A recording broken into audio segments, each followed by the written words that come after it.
உண்மையிலேயே இந்த கட்சி அவருக்கு எவ்வளவோ அடையாளத்தை கொடுத்தது.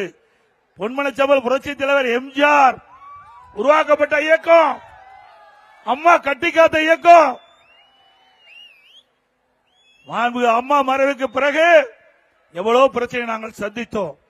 அம்மா இருக்கின்ற பொழுது அவருக்கு தீர்ப்பு எதிராக வந்த பொழுது அவரை நம்பி முதலமைச்சர் பதவி கொடுத்தார்.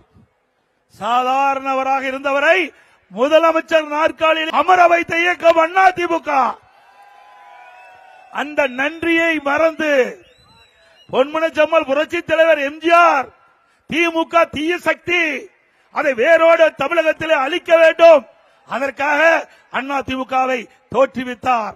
அப்படிப்பட்ட பொன்மனச்செம்மல் புரட்சி தலைவர் எதற்காக இந்த இயக்கத்தை தோற்றுவித்தாரோ, யாரை எந்த கட்சியை தமிழகத்தில் இருந்து வேரோடு அழிக்க வேண்டும் என்று நினைத்தாரோ அந்த கட்சியிலே நேற்றைய தினம் திரு ஓபிஎஸ் அவர்கள் அடைக்கலம் புகுந்திருக்கின்றார்.